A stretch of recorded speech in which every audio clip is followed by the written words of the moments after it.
आजपर्यंत आपण आईच्या बद्दल फार ऐकलंय, पण बापाच्या बद्दल कोणी काही सांगतच नाही महाराज. का सांगत नाही? बापाच्या बद्दल का कोणी बोलत नाही? त्याचं एक कारण आहे, मी शोधलंय ते. बापूजी, काय कारण आहे? आम्ही लहान असताना 10वीचे पेपर आम्ही दिले आणि 10वीचे पेपर दिल्यानंतर आमचा एखादा विषय जर राहिला असेल तर रागाने आमच्या बापाने आमच्या कानाखाली मारलेले आम्ही ध्यानात ठेवले. आणि त्याच प्रसंगी आईनं आपल्या पदराखाली घेतलं तर ते वात्सल्य आम्ही काही विसरलो नाही. पण आईनं पदराखाली घेतलं हे विसरता कामा नये, हे खरं आहे. पण बापाने आम्हाला एक फटका मारला, याचं वैरत्व तयार करून घेणं हे मात्र चुकीचं आहे, ध्यानात ठेवा. बापाने आम्हाला मारलं म्हणून बापाचं आमचं 7 जन्माचं वैर आहे म्हणून नाही मारलं. मग माझ्या लेकराचा विषय राहिला म्हणून तो राहू नये याच्याकरता बापाने मारलं. बापाचा कठोरपणा, त्याच्या पाठीमागे असलेली मृदुता आईच्याही प्रेमापेक्षा मोठी आहे. बघा तुम्ही, आईच्या बद्दल सगळे बोलतात. साने गुरुजी म्हणले, काय माझ्या आईची उपकार आहेत, त्या आईच्या उपकाराच्या ऋणातून मुक्त होण्याकरता चंद्र सूर्य तारे आरती करता मी आणावे, त्याने माझ्या आईची आरती ओवाळावी, तरी सुद्धा आईच्या ऋणातून मी मुक्त होऊ शकत नाही. गोड शब्द आहेत साने गुरुजींचे. साने गुरुजी म्हटले, हे माय भो तुझे मी फेडी न पांग सारे, आणि आरतीला हे चंद्र सूर्य तारे, आणि आरतीला हे चंद्र सूर्य तारे. पण बापाच्या बद्दल कोणालाच बोलता आलं नाही. काय कारण आहे? बापाचं काही सांगण्यासारखं नाही का? असं नाहीये, बापाचं भरपूर सांगण्यासारखं आहे.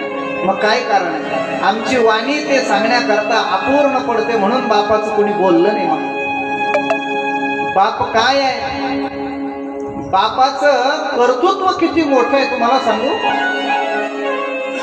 आईने जन्माला घालत असताना आपल्या उदरामध्ये आईनं आम्हाला 9 महिने 9 दिवस ठेवलं, तर त्या आईनं आम्हाला रक्तदान केलेलं आहे. काय दिलेलं आहे आईनं आपल्याला? रक्तदान केलेलं आहे. पण त्या देहामध्ये, आपल्या या देहामध्ये बापाचं किती मोठं दान आहे सांगू तुम्हाला. आईनं जर रक्तदान केलेलं असेल तर बापाने अस्थिदान केलेलं आहे. अस्थि कळते ना? अस्थि म्हणजे आपल्या शरीरामध्ये असलेली हाडं, हे आपल्याला बापाकडून आलेले आहे. मी असं ऐकलेलं आहे, बापू आपल्या शरीरामध्ये जर रक्त कमी पडलं तर रक्त देता येतं. बाहेरून विकत घेऊन डॉक्टरकडून रक्त आपल्याला देता येतं. पण कधी काळी जर हाडं आपले जर ठिसूळ झाले किंवा हाडं जर आपले पातळ झाले तर हाडं दुसरी देता येत नाही. म्हणून आईच्याही पेक्षा जास्त आणि अलौकिक दान आम्हाला बापाने केलेलं आहे. त्या बापाची कर्तृत्व आपल्याला आईपेक्षाही मोठे आहे. बापाच्या बद्दल माझे तुकोबाला एकच बोलले, बाप बाप म्हणजे काय? तर बापाने आपल्या लेकरांना सुखी आणि आनंदी राहण्याकरता आपल्या देहाची कुरवंडी केली, मागे पुढे पाहिलं नाही, तो बाप आहे. बाप करी जोडी लेकराची होडी,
साधू महापुरुषांनी एकच बोलावं, आपोली कुरवंडी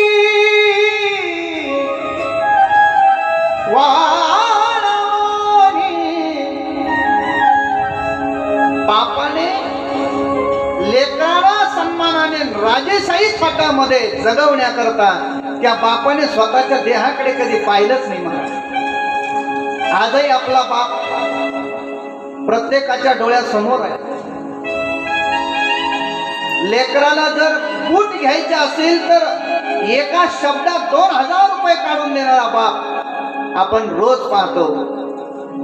पण लेकराला एका शब्दात 2000 रुपये काढून देणारा बाप जर त्याचं जर पाहिलं तर एका चपलीला 4 वर्षापासून घालतोय.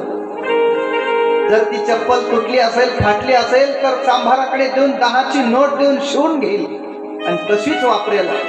पण स्वतः करता कधी घेणार नाही. का बरं? लेकराला जर लागले तर द्यायला खिशात असले पाहिजे म्हणून स्वतःच्या देहाकडे तो कधी विचारच केला नाही. काय याला बाप म्हणायचं. महाराज त्या लग्न मंडपामध्ये त्या बापाने आपल्या मुलीचं लग्न केल्यानंतर मंगलाष्टका झाली आणि मुलगी सासरी नांदायला निघणार. त्यावेळेला बाप आपल्या जीवनात